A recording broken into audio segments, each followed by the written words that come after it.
열왕기상을 우리가 살핍니다. 두 번째입니다. 열왕기상은 1장부터 12장, 22장으로 되어져 있습니다. 1장부터 11장 말씀은요, 통일왕국이었습니다. 특별히 누구를 중심으로 쓰여졌냐 그러면은 솔로몬 왕, 그리고 그가 행하였던 성전 건축을 중심으로 해서 기록되어져 있습니다. 그리고 12장부터 22장까지는요, 분열 왕국입니다. 솔로몬의 제약으로 인하여 이스라엘이 남유다와 북이스라엘로 갈라지게 되어졌습니다. 북이스라엘과 남유다가 이렇게 나눠지게 되어졌는데요. 우리 이 열왕기상에서는요, 남유다는요 4명의 왕을 기록하고 있고요, 북이스라엘은요 8명의 왕을 기록하고 있습니다. 그런데 특별히 우리들이 특징적으로 알 수 있는 것이 이 북이스라엘의 8명의 왕일 뿐만이 아니라 왕가, 몇 왕조가 쓰여졌냐 그러면은요 4왕조에 대하여 쓰여져 있습니다. 계속해서 왕조가 바뀌었다는 것입니다. 하나님께서는요, 이 특별히 이 열왕기상에서 보면은요, 이 북이스라엘을 위하여 사용하신 선지자가 있습니다. 그 선지자가 누구냐 그러면은요, 엘리야와 이제 나중에 보면 엘리사를 사용하십니다. 성경에서도 보면은 예수님께서 이제 변화산에 올라가셨습니다. 대표자들을 만났습니다. 율법의 대표자 누구를 만났냐 그러면, 누구와 함께 이야기하셨냐 그러면 변화산에서 모세, 그리고 선지자의 대표라 할 수 있는 엘리야. 이 엘리야는요 어디를 특별히 사역의 무대로 삼았냐 그러면은요 북이스라엘을 무대로 삼았습니다. 자, 이런 내용을 우리들이 보면서 오늘 말씀을 나누도록 하겠습니다. 하나님께서는요 북이스라엘을 너무나도 사랑하신 것 같아요. 그리고 엘리야보다도 더 많은 이적을 행했던 엘리사도 북이스라엘 향하여 하나님의 마음과 하나님의 뜻을 전하였다. 이렇게 우리들이 알 수가 있습니다. 자, 한번 보도록 하겠습니다. 이렇게 북이스라엘이 특별히 이렇게 8명의 왕을 기록하고 있습니다. 4왕조를 기록하고 있습니다. 이후에 뿐만이 아니라 이제 여러 명의 왕을 기록하는 것이 열왕기서입니다. 그런데 그 열왕들을 기록하고 있는데 그 사람들을 분별하는 기준이 있습니다. 기준. 그 두 기준이 무엇이냐 그러면은요, 오늘 교재를 보면은 누구의 길과 누구의 길로 나눕니까? 다윗의 길과 여로보암의 길. 제가요 어렸을 때 체육 시간이 되면은 꼭 체육 선생님이 하시는 것이 있습니다. 딱 줄을 세워놓고, 야, 너 그러면은 근데 그거 너무나도 하고 싶었거든요. 근데 안 시켜줬어요. 그리고 제가 초등학교 다닐 때 국민학교였습니다. 저는 국민학교 다닐 때 이제 전체 조회를 합니다. 전체 조회를 하면은요, 전체 회장이 다 앞에라고 나 그거 해보고 싶었고 나 출마했는데 떨어졌어요. 뭔 이야기 하나? 기준이 있었다. 열왕들을 이제 기록해서 이제 상과 하가 이제 기록되어져 있는데, 수많은 사람들, 수많은 왕들을 기록하고 있는데, 그 사람들을 나누는 기준이 있습니다. 그 기준이 어디와 어디라고요? 다윗의 길과 여로보암의 길이었다라고 말합니다. 성경을 한번 읽어보면서 우리들을 확인해 보도록 하겠습니다. 특별히 다윗의 길입니다. 열왕기상 11장 4절 말씀 한번 읽어보도록 하겠습니다. 시작. 왕의 마음이 그의 아버지 다윗의 마음과 같지 아니하여 그의 하나님 여호와 앞에서 온전하지 못하였다. 당신! 하고 말하면서 누구를 기준으로 말하고 있어요? 다윗을 말하고 있다는 6절 말씀도 읽어볼까요? 시작. 그의 아버지 다윗이 여호와를 온전히 따른같이. 당신! 누구처럼 안 했다고요? 다윗처럼 그 다윗이 기준이었다는 거예요. 38절 말씀도 한번 읽어볼까요? 시작.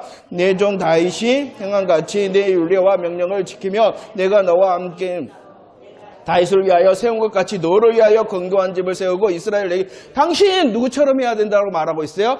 다윗처럼. 기준이 누구이니까? 다윗. 그 다윗과 또 다른 기준이 있습니다. 어떠한 기준이라고요? 여로보암의 길. 여로보암의 기준으로 한번 읽어보도록 하겠습니다. 16장 7절 시작. 여호와의 말씀이 하나님 아들 선지자 에ಹು에게 임한 바사와 그의 집을 꾸짖음으로 그가 바사 왕일 뿐만 아니라 바사 왕조를 말하고 있어요. 그 왕조가 어디를 갔다는 것입니까? 여로보암의 길을 갔다라고 말합니다. 16장 19절 시작. 이는 그 보시기에 악을 행하며 범죄했기 때문이라 그가 시므리를 말하고 있습니다. 시므리 왕, 그리고 시므리 왕조를 말하고 있어요. 그 시므리 왕조도 어디로 갔다는 것입니까? 여로보암의 길로 갔다는 것입니다. 16장 26절 시작. 오므리가 느밧의 아들 여로보암의 모든, 오므리도 마찬가지입니다. 오므리 왕조를 말하는 것입니다. 오므리 왕뿐만이 아니라 이 오므리 왕조도 역시 어디로 갔다는 것입니까? 그러죠. 그 오므리 왕조의 대표적인 왕이 있는데 그가 누구냐 그러면은 아합왕이었어요. 오므리 왕조의 대표적인 왕이 누구였다고요? 아합. 그 아합왕도 어떻게 했는가 한번 봅시다. 시작. 아합이 느밧의 아들 여로보암의 누구의 죄를 따라갔다고요? 그래요. 다윗의 길이냐 여로보암의 길이냐라는 기준으로 하나님께서, 그러면 다윗의 길이라는 것이 뭘까요? 다윗의 길이라는 것이 뭘까요? 아이고 감사해. 그렇게만 말하면 돼버려요. 다윗의 길. 이 다윗의 길이라는 것은 그가 열심히 했고 충성했고 헌신했고 많은 것 드렸고 그것을 먼저 말하는 것이 아니라는 것입니다. 다윗의 길이라는 것은 하나님께서 그를 은혜로 오늘 정말 저기서 가만 앉고 하나님 은혜 주세요 그러고 있는데 우리 집사님께서 최고의 사랑이 뭔지 아십니까? 뭐라고요? 선택하십니다. 아정부의 영입니다. 그러면서 아시고 좀 주여 감사. 오늘 설교 안 해도 되겠습니다. 바로 기도. 그게 정말 우리를 사랑하신 최고의 하나님의 사랑의 증표가 뭐라고요? 선택하심이에요. 선택. 저와 여러분들을 메시아 언약, 예수 그리스도의 십자가와 보혈이 메시아 언약 아닙니까? 구원의 언약, 은혜의 언약이 메시아 언약 아닙니까? 그 메시아 언약 안에 있는 것이 바로 다윗의 길이라는 것이, 수고하고 애쓰고 봉사하고 충성하고 헌신하는 것이 다윗의 길을 말하는 것이 아니라 그가 하나님께서 부르신 어디 안에? 메시아 언약 안에 있었다는 것이, 메시아 언약 안에 있다는 것. 하나님께서는 메시아 언약 안으로 그 다윗을 붙드셨고 그의 실수와 실패와 범죄 가운데서도 하나님께서는 그 언약을 향하여 뭐 하셨어요? 신실하셨잖아요. 다윗이 100% 성공했습니까? 아닙니다. 그도 역시 범죄하였습니다. 그러나 하나님께서는 메시아 언약을 통하여 그를 붙드시는 신실의 은혜를 주셨는데 그 길이 바로 다윗의 길이라는 것입니다. 그러면 또 어떠한 길이 있었습니까? 여로보암의 길, 여로보암의 길이라는 것이 무엇입니까? 이것도 마찬가지입니다. 윤리, 도덕, 도덕적으로 저놈이 나쁜 놈이야, 저놈이 죽일 놈이야 라는 것이 아니라 어디를 떠나버렸다는 것입니까? 메시아 언약은 다윗의 집안과 우리는 상관이 없다, 다윗의 집안과 상관이 없다라고 그 다윗의 집안을 박찼잖아요. 다윗 왕가를 상관이 없다 하는 것이 아니라 하나님께서 주신 메시아 언약을 던져버리고 그들이 우상 숭배의 길로 갔다는 것입니다. 윤리 도덕적으로 그놈이 나쁜 놈이요, 그놈이 죽일 놈이요, 이걸 말하는 것이 아니라는 것입니다. 다시 말씀을 드립니다. 다윗의 길, 헌신하고 충성하고 봉사했다라는 것이 먼저가 아닌 것입니다. 그가 어디에 안에 있었다는 것입니까? 메시아, 은혜 언약 안에 있고 구원의 언약 안에 있으므로 하나님께서 신실하심으로 그를 붙드신다라는 것이 다윗의 길이고, 여로보암의 길은 그 구원의 언약, 은혜의 언약 안에서 있지 않고 떠나버리고 우상을 숭배하는 자리에 갔다라는 것이 이 여로보암의 길인 것입니다. 여러분들은 어느 가운데 있나요? 사무엘하 7장 16절 말씀을 읽어볼까요? 시작. 내 집과 내 나라가 내 앞에서 영원히 보존되고 내 왕위가 영원히 경고하리라 하셨다. 내 왕이, 너의 집안이 영원할 것이다, 경고할 것이다, 경고할 것이다, 영원할 것이다. 하나님의 메시아 언약으로 그를 묻으셨다는 것이, 그에게 주신, 다윗에게 주신 메시아 언약 안에 있다 하더라도 그의 모습이 무엇이었습니까? 열왕기상 15장 4절 5절 한번 읽어봅시다. 시작. 그의 하나님 여호와께서 다윗을 위하여 예루살렘에서 등불을 주시고 그의 아들을 세워 그를 있게 하시고 예루살렘을 경고하게 하셨다. 이는 다윗이 옛사람 우리아의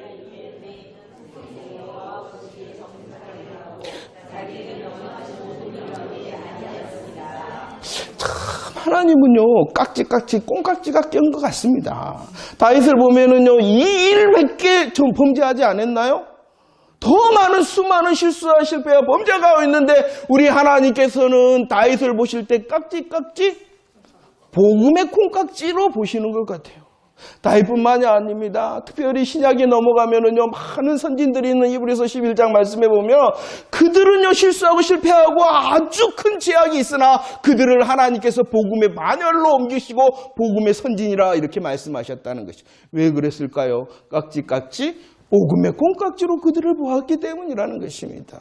오늘 다윗은요, 메시아 언약 안에 있습니다. 은혜 언약 안에 있습니다. 복음의 언약 안에 있습니다. 그리할지라도 그들 역시 실수하고 실패했다는 것입니다. 그의 실존을 말하는 것입니다. 그럴지라도 하나님께서 신실하심으로 그를 붙드심으로 다윗의 길이라는 기준이 되게 하셨다. 우리에게도 은혜가 있음을 믿으시기를 바랍니다. 우리의 길이 하나님께서 보시는 복음의 기준이 되어줄 수 있도록 더 큰 은혜를 사모하는 이 시간이 되어지기를 축원합니다. 우리 실수합니다. 실패합니다. 넘어지기도 합니다. 그럴지라도 주님의 눈은 어떻다고요? 깍지깍지 복음의 콩깍지로 우리를 보심을 믿으시기를 바랍니다. 이 은혜가 아니면 우리가 어떻게 설 수가 있겠습니까? 어떻게 우리의 길이 올바른 길로 그까지 달려갈 수가 있겠습니까? 창세기 8장과 시편 51편 말씀을 읽어봅시다. 시작. 이는 사람의 마음이 계획한 바가 어려서부터 악함이라 내가 제약 중에서 출생하였으며 어머니가 재중에서 나를 잉태한 우리의 실존을 말하는 것입니다. 우리는 어떠한 사람이라고요? 어려서부터 악한 자, 악인이 저와 여러분이라는 것입니다. 우리의 출생이 어땠다고요? 죄악 중에 책세하고 죄 중에 잉태된 자가 누구라는 것입니까? 나라는 것입니다. 그리할지라도 우리들이 은혜 안에 있고 주님의 신실함에 있으므로 우리의 길이 어디의 길이 되어진다는 것이에요? 다윗의 길이 되어지는다라는 사실을 믿으시기를 바랍니다. 다윗뿐만이 아닙니다. 열왕들도 마찬가지입니다. 왜 하나님께서 이 열왕기서를 주시며 수많은 왕들의 실수와 실패와 죄악을 보이실까요? 다 나쁜 놈들이었다 이렇게 쓰면 우리 성경도 얇아지고 얼마나 좋아. 근데 왜 하나하나 기록하셨을까요? 너도 그렇다는 거예요. 우리도 그렇다는 거예요. 우리도. 이 수많은 열왕들이 하나님의 말씀 앞에서 실수하고 실패하고 범죄되었듯이 누구도 그렇다는 것이요. 그 왕들뿐만이 아니라 우리도 그렇다는, 우리가 누군데요? 하나님께서 왕을 세우셨어요. 왜 왕을 세우셨습니까? 신정왕국을 세우기 위해서였잖아요. 하나님의 마음과 뜻을 왕을 통하여 세상에 나타내기를 원하셨단 말이에요. 저와 여러분들도 성도로 부르셨어요. 왕 같은 제사장으로 부르셨어요. 왜요? 왜? 우리를 통하여 세상에 하나님의 나라가 보여지기를 원하시기 때문이라는 것이에요. 그런데 열왕이 실수하고 실패하고 제약되었던 것처럼 우리의 삶도 여전히 실수와 실패와 제약이 있다는 것이에요. 우리 연약하고 우리 무능력하고 우리 전적인 타락 가운데 있어. 우리 전적인 부패 가운데 있으니 오직 소망이 다시 누구뿐이라는 것입니까? 예수 그리스도뿐이라는 것입니다. 우리 하나님께서 다윗의 범죄 가운데서, 솔로몬의 범죄 가운데서도 말했죠. 야, 너에게 한 지파를 남기고 너에게 한 등불을 주겠다. 한 지파와 한 등불이 누구십니까? 솔로몬의 실수와 실패의 정답이 바로 한 지파, 한 등불이었던 것처럼 그 솔로몬뿐만 아니라 수많은 열왕이 실수하고 실패하고 제약되는데 그 실수, 실패, 제약이 나의 것이니 오직 나의 소망도 누구뿐이라는 것입니까? 한 지파 되시고 한 등불 되신 예수 그리스도. 여전히 다시 우리들은 그 예수 그리스도의 은혜가 필요한 자라는 것입니다. 나의 길은 분명히 여로보암의 길일 수밖에 없으나 주님의 은혜와 주님의 신실하심으로 나를 다윗의 길로 이끄실 줄을 기대하며 기도하는 이 시간이 되어지기를 원합니다. 꺼져가는 등불처럼 우리의 삶의 모습이 그렇지 않습니까? 상한 갈대처럼 정말로 이제 간당. 그러나 그 상한 갈대도 꺾지 아니하시는 은혜가 있기에 오늘 이 시간도 기도의 자리로 우리를 초대하심을 믿으시기를 바랍니다. 하나님, 내가 헌신하고 충성하고 봉사하기, 물론 기도해야 됩니다. 옆에 사람 딱 봐봐요. 헌신하게 생겼어요? 봉사하고 충성해. 해야 됩니다. 하지만 그 은혜를 구하기 전에 내게 구원의 은혜, 하나님께서 선택하신 그 은혜, 주님의 붙드시는 은혜, 이 다윗의 길의 은혜를 구해야 되는 것입니다. 그럴 때 우리들이 세워질 수 있습니다. 그 소망이 무엇이라고요? 예수 그리스도. 한 지파, 한 등불 대신 예수 그리스도. 오늘의 정답도 역시 예수 그리스도. 봅시다. 여호사밧 왕을 특별히 제가 소개를 합니다. 이 특별히 열왕기상에 보면은요, 남유다에 4명의 왕이 있는데 이 여호사밧은 아주 특별한 왕인 것 같습니다. 그는 어떠한 왕이었냐 그러면 한번 읽어볼까요? 17장 갑니다. 자, 보세요. 이 여호사밧은요, 누구의 길로 행하였습니까? 다윗의 길로 메시아 언약을 붙들고 메시아 언약인 은혜와 구원의 언약 안에 있는 자가 누구라고요? 여호사밧입니다. 그 여호사밧은요, 하나님께서 소개하시는 선한 왕 중에 한 사람입니다. 그런데 말입니다. 읽어볼까요? 22장 4절, 48절, 18절 시작. 여호사밧이 이스라엘 왕에게 이르되 나는 당신과 같고 내 백성은 당신의 백성과 같고 내 말들도 당신의 말들과 따가닥따가닥 말이라는 것이에요. 이것은요, 북왕국 아합 왕과 동맹한 사람이 누구냐? 동맹한 사람이 누구다고요? 여호사밧이었다는 것입니다. 그때 당시 이스라엘은 어떠한 사람인데 하나님의 메시아 언약에서 떠난 자였는데 그 북이스라엘과 동맹을 시도하였고 동맹한 사람이 누구다고요? 여호사밧. 그럴 뿐만이 아닙니다. 오늘 말씀해 보니까 여호사밧이 또 어떠한 일을 했냐? 북왕국 아합 지방과 아합 가문과 통상하였다는, 거래하였다는 것입니다. 동맹하였습니다. 거래하였습니다. 그뿐만이 아니었습니다. 18절 시작. 그가 이스라엘 왕들의 길로 가서 아합의 길과 같이 하였으니 이는 아합의 딸이 그의 아내가 되었습니다. 이가 무엇까지 합니까? 동맹합니다. 통상합니다. 통혼까지 하였다라고 말씀하고 있습니다. 누가 그랬다고요? 여호사밧은 어떠한 사람이었는데 다윗의 길을 행한 선한 왕이었는데 그가 그렇게 했다는 것입니다.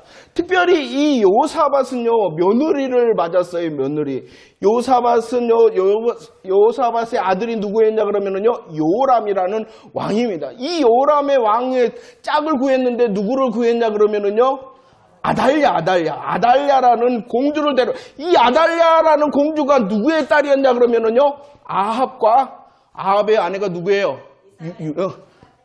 이세벨의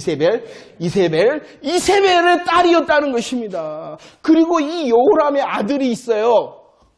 아하시아가 왕이 됩니다. 아하시아가 갑자기 죽자 이 아달랴가 어떻게 해버렸냐 그러면은 이 아하시아의 아들들을 다 죽여버렸어요. 아하시아의 아들들은 곧 누구라는 거예요? 아달랴의 손자. 그럼 이 일이 어디로부터 시작된 거예요? 여호사밧은 어떤 사람인데? 다윗의 길로 선한 왕이었는데. 이것을 통하여 이제 다음 주에 살펴보겠지만 아주 영적 전쟁이 그냥 된 게 아니라 영적 전쟁이 일어나는 것이에요. 이 영적 전쟁이 누구로부터 시작돼 버렸냐 그러면 여호사밧. 다윗의 길을 가는 여호사밧이었습니다. 선한 왕 여호사밧이었습니다. 그런데도 그가 정신을 차리지 않고 주의 복음에 붙들리지 않으니까 어떻게 했냐 그러면은요, 동맹을 하고요, 통상을 하고 통혼을 하고, 그럼을 통하여 온 남유다가 바알 숭배의 온상이 되어져 버렸다는 것입니다. 이 죄송해요. 여자들이 치맛바람이 센가 봐요. 이 아달랴가요, 자기 남편뿐만이 아니라 자기 아들을 쥐고 흔들어갖고 온 남유다가 바알로 판을 쳐버리겠단 말이에요. 누구로부터 시작됐다고요? 그가 누군데요? 다윗의 길을 갖고 선한 왕이었는데, 그렇다면 저와 여러분들도 마찬가지로, 물론 예수 그리스도의 은혜로 저와 여러분들이 어느 길로 가고 있습니까 지금? 다윗의 길로 가고 있습니다. 은혜와 구원의 약속 안에서 있습니다. 하지만 해야 될 일이 있다는 것이에요. 무엇을 해야 된다라고 말합니까? 고린도전서와 디모데후서 준비 시작. 그런즉 선줄로 생각하는 자는 넘어질까 조심하고 나는 선한 싸움을 싸우고 나의 달길을 마치고 믿음을 지켰다라고 말합니다. 무엇을 말하는? 정신을 차려야 된다는 것입니다. 잘 가고 있다라고 안심하지 말고 항상 복음의 은혜를 구하고 또 구하고 또 구하고. 오늘도 마찬가지입니다. 예수 예수 이야기 지난번에 들었잖아요. 다음 주도 한번 들을 것 같지요? 왜 그러냐 그러면 그 예수 그리스도가 오직 우리를 넘어지지 않도록 하는 보약이 되심을 믿으시기를 바랍니다. 그것을 해야 된다. 나는 다윗의 길을 가는 사람이야. 나는 선한 사람이야. 아니요. 그래요. 맞아요. 하나님의 붙드신 은혜가 그렇게 합니다. 하지만은 여전히 우리들은 뭐 한다고요? 오늘 뭐 할까 조심하라. 넘어질까 조심하라. 넘어질까. 그럴 뿐만이 아니라 뭐가 멋있냐. 달려갈 길을 맞췄다. 우리 인생의 끝 라인이 있는데 그것까지 어떻게 해야 된다? 이왕이면은 잘 달려가야 되지 않겠습니까? 혹시라도 넘어졌으면 다시 일어나라는 것입니다. 혹시라도 더 잘 달리고 있는 것 같으면 더 믿음의 은혜의 허리띠를 메고 더 앞길을 복음의 앞길, 은혜의 앞길을 확인하고 잘 달려가라는 것입니다. 기도하는 시간 나의 자리가 어딘가도 살핍시다. 예수 그리스도 안에서 우리를 다윗의 길로 삼으신 그 은혜 감사할 뿐만이 아니라 하나님께서 주신 이 길 내가 잘 달리고 있습니까? 하나님 알게 해주세요. 깨닫게 해주세요. 그리고 혹시라도 길이 잘못된 것 같습니까? 은혜를 구하는 하나님 다시 은혜를 주세요. 그리고 잘 달리고 있으면 하나님 더 잘 달려갈 수 있도록 날 붙들어 주세요. 넘어질까 조심할 수 있도록 하시고 내 길 달려갈 믿음의 구간 잘 달려갈 수 있도록 은혜를 주세요. 라고 또 다른 새 은혜를 구하는 이 시간 되어지기를 축원합니다. 하나님께서 기준을 두셨습니다. 여로보암의 길과 다윗의 길입니다. 저와 여러분들은 예수 그리스도의 복음 안에서 다윗의 길로 가고 있음을 정말로 행복으로 여기시는 자 되어지기를 원합니다. 잘 달려가고 있습니까? 넘어졌다면 다시 일어설 수 있도록 은혜를 구하고 잘 달려가고 있으면 하나님 더 저에게 믿음의 눈을 여셔서 끝까지 잘 달리게 해주세요라고 기도하는 시간 되어지기를 원합니다. 북이스라엘은요 8명의 왕이었는데 4번의 왕조가 바뀌고 있습니다. 그러자 하나님께서 그들을 위하여 하신 일이 있어요. 그것이 무엇이냐? 에레미야 7장 25절입니다. 북이스라엘을 사랑하셨어요. 북이스라엘은요 메시아 언약을 박차고 떠나간 정말로 탕자와 같은 그들이었어요. 그들을 포기하지 아니하시고 하나님께서 무엇을 하셨다고요? 선지자들 하나님의 말씀을 듣게 하셨어요. 하나님의 마음을 보이셨어요. 그들을 위하여 끊임없이 수고하시고 그들을 위하여 여전히 열심으로 일하셨다는 것입니다. 저와 여러분들이 아직도 말씀을 들을 수 있다는 것 행복하고 아직까지 기회가 있다는 것입니다. 아직까지 기회가 있다는 것입니다. 하나님의 마음과 뜻으로 돌아올 수 있는 믿음의 귀가 열려야 될 줄로 믿습니다.